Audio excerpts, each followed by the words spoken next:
Hi students, in this class we will be studying vitamin E. Okay, we are continuing with the class of our fat soluble vitamins and as per competency 6.5. Okay, so vitamin E, as you know, tocopherol. Now examiner might ask you why this is known as tocopherol. So this actually came from a Greek word which you'll see three words, okay, tokos, pyro and OL. OL is an alcohol, NE-ol is an alcohol. So this alcohol helps in childbirth. It helped to prevent reproductive failure in animals. So very initial research work among alchemists, this vitamin was related to prevention of reproductive failure. Hence, in your nutrition class 2 and class 6 7, those biology textbook, you will see that the function of vitamin E is to prevent sterility, and that is why it is also known as anti-sterility vitamin, right? Believe me, this is just a fraction, and in higher animals even sterility is not related to vitamin E deficiency, right? So remember, the name came originally from animal studies because first studies and research work are done in animals and then it is extrapolated to human. Now loosely thereafter many such subdivisions of tocopherol were found out, okay, and now the vitamin E, the whole tocopherol and tocoretinoids, okay, are given the name vitamin E. So about 8 of them have been identified. So among them, what you need to know is the alpha is the most active, right? So one thing you need to know, that is there is a chromain ring, okay, 8 hydroxy chromain, that is also the tocol, TOCol ring with an isoprenoid side chain. Why do you need to know the chromain ring? Because antioxidant property of vitamin E is very potent. You must have read in the free radical chapter an antioxidant that vitamin E or alpha tocopherol is a remarkable antioxidant. So if you are asked in animal or what is the one function of vitamin E, never say sterility or anti-sterility, okay, always say antioxidant. So there are main four forms of tocopherol. Those are alpha, beta, gamma and delta, okay. This is 5,7,8 trimethyl tocol, this is dimethyl, this is 7,8 dimethyl, and delta is 8 methyl tocopherol. You do not need to know any of it, okay. What you only need to know, that we are concerned about alpha tocopherol for our nutrition and biochemical action, right? So any other variety of tocopherol, tocoretinoid, any structure that you see in your textbook, you can simply ignore. So this is the structure of tocopherol, just for your visual reference, not needed, okay. Now we come to the absorption of vitamin E. You already know vitamin E is one of the four fat soluble vitamin A, D, E and K. So it is absorbed along with the fat from upper small intestine, upper GIT, right? How? Naturally all fat soluble vitamin will combine with bile salt and micelle, all right, and they are absorbed with by micelle and then they are incorporated into chylomicrons, and that's the absorption. How they are transported? Naturally they are transported via the lipoprotein circulation. You already know from your lipid metabolism class how lipoprotein metabolism happens. Chylomicron, it is absorbed from intestine and then it undergoes to VLDL and then it forms LDL, and ultimately LDL will deposit everything into the peripheral tissues, even the bad cholesterol, all right. So vitamin E gets deposited to its target tissues with the help of LDL. So LDL is the lipoprotein that helps in transport of the vitamin E to the final target organ, and everything chylomicron, VLDL, LDL all are involved. Now, being a fat soluble vitamin, it will be stored in the organ which has the most fat, that is liver and adipose tissue, okay. Mind it, normally liver doesn't contain much of a fat. Fat in liver is a disease that is known as fatty liver, but as a dictum, liver stores all these fat soluble vitamins, okay, because they are synthesized in liver. Anyway, so uh, I'm sorry, the vitamin K dependent clotting factors are synthesized in liver, which I will discuss later. But just know it that fat soluble vitamins are stored in liver and adipose tissue. So, uh, you know, phospholipids, our biological membrane is made up of protein, lipid, and protein. Since vitamin E is a fat soluble vitamin, it has got a very affinity, I mean attraction towards phospholipids. So, it has got a huge concentration, or it is present in a huge concentration in the biological membrane, and it plays a very important role. We will see very soon. So let us discuss what are the various biochemical functions of vitamin E. The most important, as I told you, if you forget everything, you should not forget, and there is a must know point, that is the antioxidant property. Okay, what do you mean by antioxidant? Normally what happens, the oxygen and the reactive free radicals, that is superoxide, hydrogen peroxide, they oxidize everything. They do non-enzymatic oxidation of various substances in the cell, the membrane, and basically oxidation means destroying. Okay, so vitamin E prevents this. It prevents the non-enzymatic oxidation of various cell components by molecular oxygen and free radicals. Okay, so anti-oxidation or antioxidant property. I will be discussing very soon that a mineral, a trace mineral, that is selenium, that is a micronutrient, helps in this. Okay, helps vitamin E, it synergizes with the role of vitamin E. Now, as I told you, I repeat, vitamin is a lipophilic in nature, fat soluble vitamin, and it is found in association with lipoprotein, as you know, LDL, VLDL, chylomicron, and fat deposit and cellular membrane, because our cellular membrane is made up of phospholipids. So now let us categorize the various action of vitamin E system wise. Okay, we will see there are many points given in your textbook. You can remember as much as you want, okay, but you have to remember the antioxidant property, and most of the biochemical function or the uses of vitamin E is due to its antioxidant property. So let us see. It prevents the membrane integrity. Integrity means it maintains the structure, it prevents it from getting deformed. So structure and integrity of the biological membrane, that is the cell, if the membrane structure is maintained, the cell structure will be maintained. How it helps?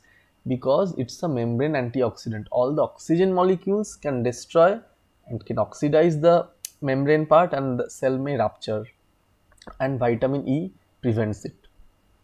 It also prevents peroxidation of polyunsaturated fatty acid and thus prevents heart disease. Okay, cardiac disorder, it's prevented because it prevents peroxidation of polyunsaturated fatty acid. Next, all cell membranes are essential, especially red blood cell. Okay, because RBCs help in oxygen carrying in us, in our body. Okay, so if RBC membrane is lysed, we will die.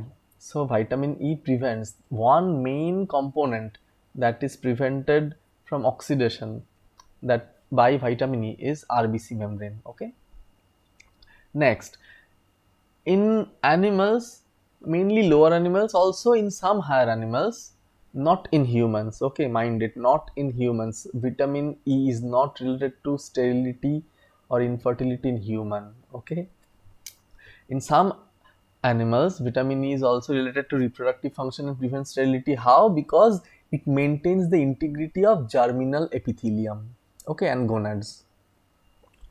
Now you can ask me that, sir, even vitamin E may play this role in human germinal epithelium and gonads. Okay, yes, vitamin E plays a role, but in human there are much more antioxidants. So even if vitamin E fails, there are many line of antioxidant. Those security measures also need to fail in order to land us into sterility with vitamin E deficiency, and that does not happen. Okay, so in humans there are many number of more antioxidant which can help us even if vitamin E is deficient. Next, if you have read heme synthesis porphyrias, you know the enzyme alloy synthase and aldehyde. Okay, Vitamin E increases the activity of these enzymes and thus help in heme synthesis.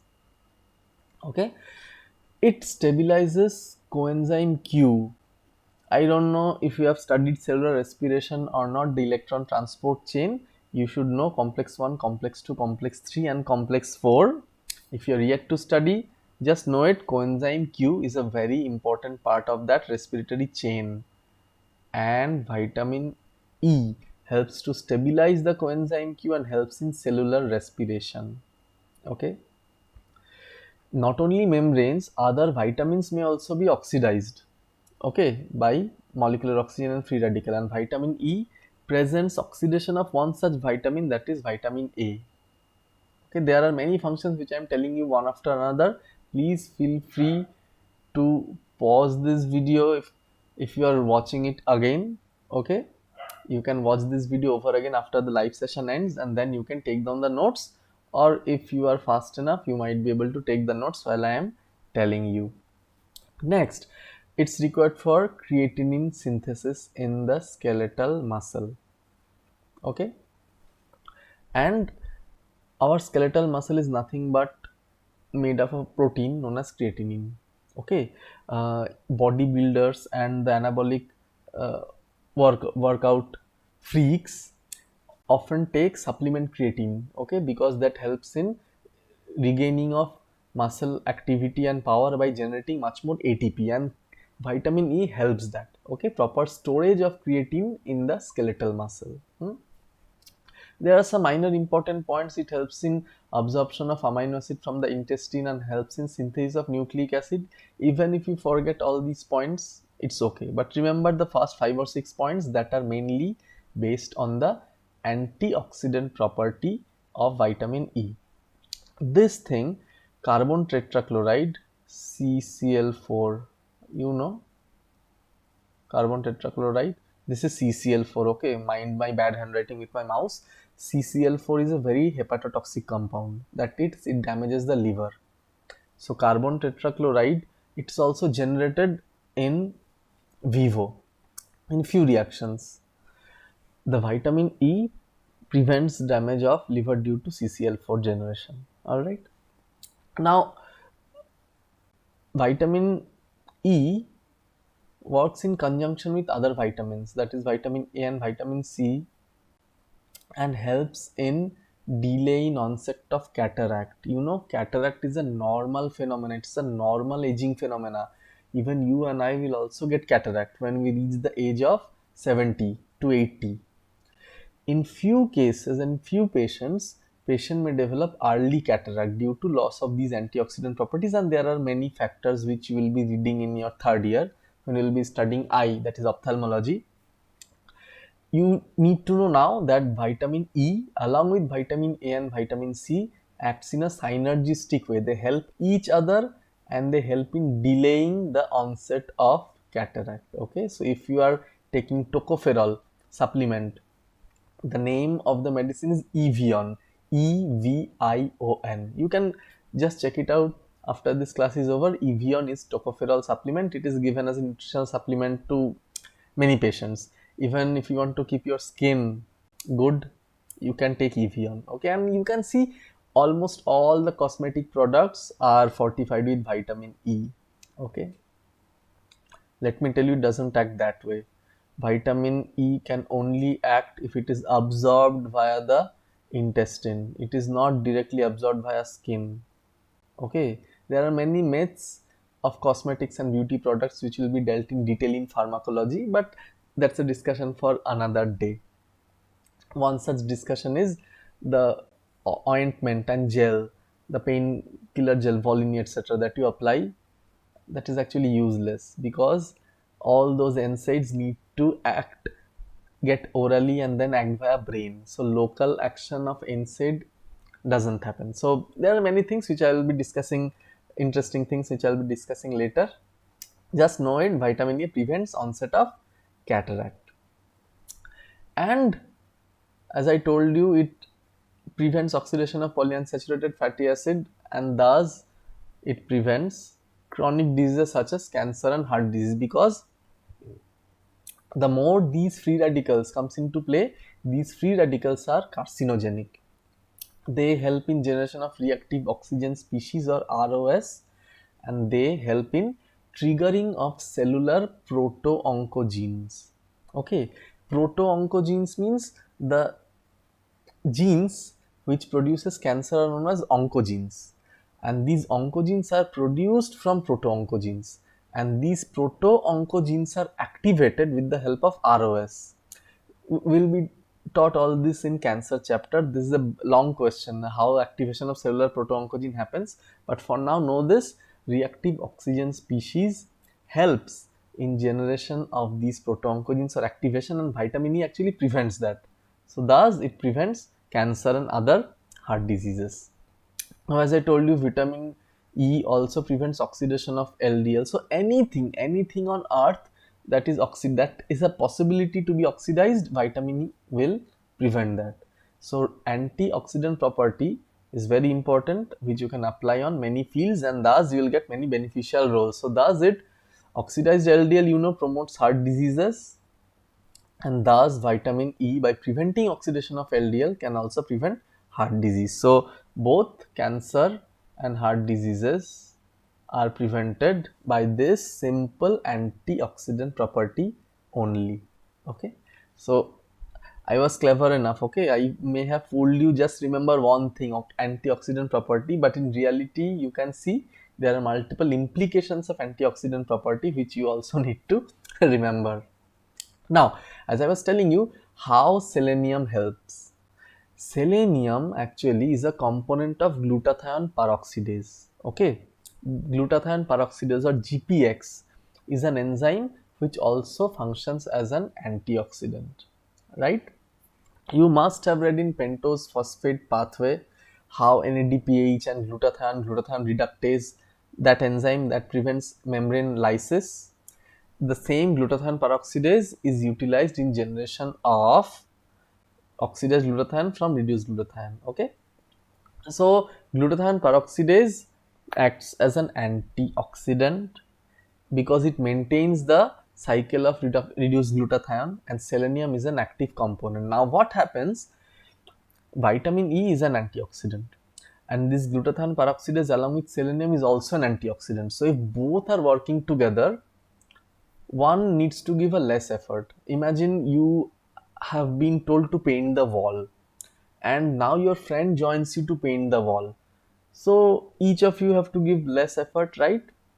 So selenium actually reduces the requirement of vitamin E in diet. So if your diet has got the optimum amount of selenium, it already is giving you the power to prevent all the reactive oxygen species. So now even if your vitamin D E is low in diet, it will be fine. So thus selenium acts as a vitamin E sparing agent.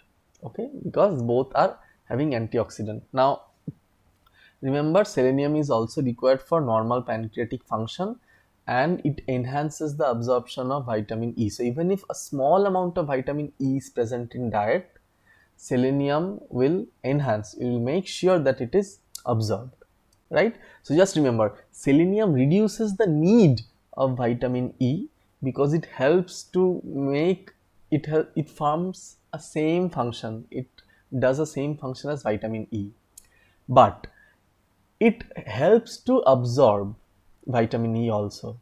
Okay, so the need is reduced, but even if you are eating a small amount, that will be absorbed if selenium is present.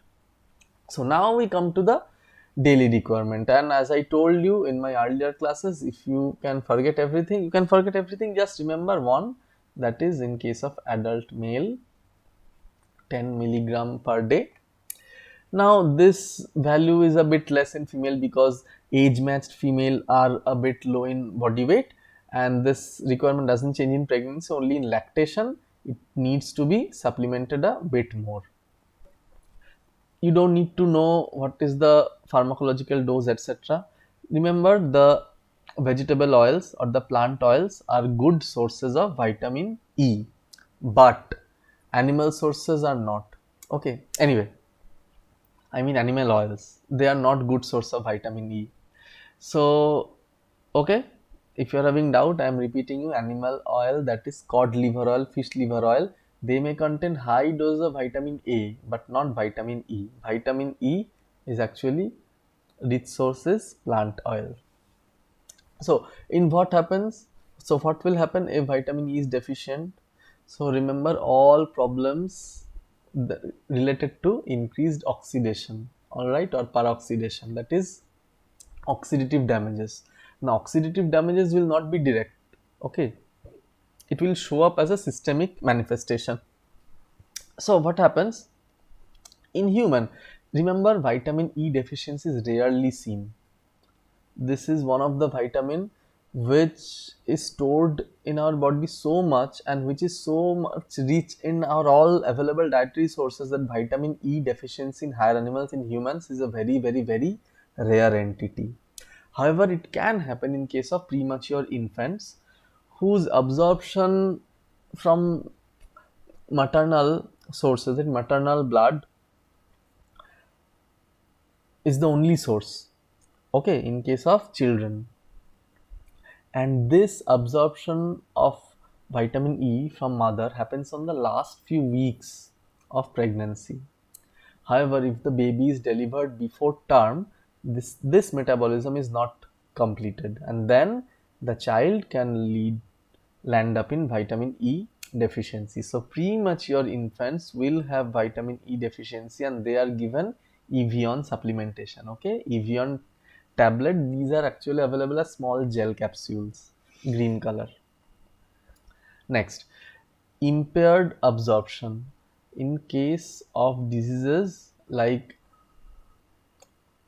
global diseases where, you know, vitamin E, as I told you, is absorbed via the micelles and the lipoprotein. So if there is problem in lipoprotein, that is A beta lipoproteinemia, there will be impaired absorption of vitamin E. And also they are absorbed along with bile salt, so micelles formation. So in case of obstructive jaundice, there will be problem in vitamin E absorption and it will lead to deficiency. And diseases like celiac sprue, you will read in medicine, celiac sprue is a disease where there is complete malabsorption of many nutrients because there is a formation of disruption of epithelium of the intestine. So in that case, all other nutrients will be deficient along with vitamin E. Now, there are few cases of genetic vitamin E deficiency. Okay, it happens due to deficiency of a protein that transports this tocopherol. Okay, now tocopherol needs to be transported from hepatocyte to the VLDL with the help of a binding protein. This is a very rare entity and you don't need to remember, but if you are interested enough, just know this: genetic deficiency of vitamin E may be given in some books, but it's not a must know area, right? Now, the clinical features of vitamin deficiency, that is hemolytic anemia or macrocytic anemia. Why it happens? Hemolysis, mainly due to membrane oxidation. Okay, or this membrane will be lysed and there will be hemolysis. Macrocytic anemia mechanism is a bit complex for you to remember. Okay, and it will happen only in premature infants. In adults, susceptibility of erythrocytes to hemolyze under oxidative stress, that is drugs like primaquine, the same answer. Okay, in case of glucose 6-phosphate dehydrogenase deficiency, G6PD deficiency causes decreased NADPH, same oxidation. The whole fiasco thing will be repeated in case of vitamin E deficiency. You know, muscle creatine will be low and hence muscle weakness and proteinuria will be seen in case of deficiency of vitamin E. Now, vitamin deficiency will lead to oxidation of PUFA. I told you, polyunsaturated fatty acid oxidation is prevented with the help of vitamin E. If vitamin E is deficient, this will lead to increased oxidation and this will lead to increased consumption of oxygen and production of peroxide. Okay, now what will these do? Peroxide will increase the intracellular hydrolase activity. Hydrolase means, you know, from enzyme classification are a group of enzymes that cleaves various compound by introducing water molecule, hydrolase. So these hydrolase enzymes will break down the muscle and it will produce muscular dystrophy. Muscular dystrophy means muscles will appear swollen but actually they will be degraded. Okay, creatinine low and creatinuria will happen. So this is an explain why type of question, why vitamin E deficiency will produce muscular dystrophy. Mind it, you have to give all the points. Vitamin E deficiency will lead to oxidation of PUFA. These are the keywords. Oxidation of PUFA means will lead to production of peroxide. For example, H2O2. H2O2 will increase the activity of intracellular hydrolase enzyme, and these hydrolase enzyme will break down the muscle leading to muscular dystrophy. Next, we come to another point, that is hepatic necrosis. Okay, we already told you it prevents liver from carbon tetrachloride toxicity, so vitamin and also from various other oxidants, vitamin E and selenium will prevent hepatic necrosis. Okay, the next few points that are told in the slide you can omit, that is spinocerebellar ataxia and impaired vision. Impaired vision is important because I told you it prevents early onset of cataract, that angle. But spinocerebellar ataxia, these are all due to nervous problem, that is disorder of neurons. Why? Because the myelin sheath is oxidized, same mechanism. And vitamin E normally prevents these oxidation, but in absence, lipid peroxidation of nervous tissue, that is neurons, will cause neurological problem. And this is one of the problem, that is spinocerebellar ataxia, right? Ataxia means loss of balance. Okay, and you will be reading when you read cerebellum in physiology, this is one of the cause. Okay, now using this same principle of antioxidant property, you see antioxidant, oxidation of PUFA. When oxidation of PUFA happens, it will lead to multiple problems. One was the hydrolase activity and muscle dystrophy. The same thing leads to oxidative damage in the retina. Okay, retina will be damaged, and this will also lead to impaired vision. Okay, both cataract and damage to retina. Now, deficiency in animals, it means lower animals. Okay, we are also animals, we are not plants, right? So deficiency in lower animals, it produces muscular dystrophy more pronounced and reproductive failure. However, you should know vitamin E is least toxic. Even if huge doses of vitamin E are given, vitamin E, the hypervitaminosis seldom happens. It will not happen. The vitamin is not made that way. So vitamin E, this is the last slide. Vitamin E has got some therapeutic uses. That is, it is used as medicine for direct treatment of few disorders.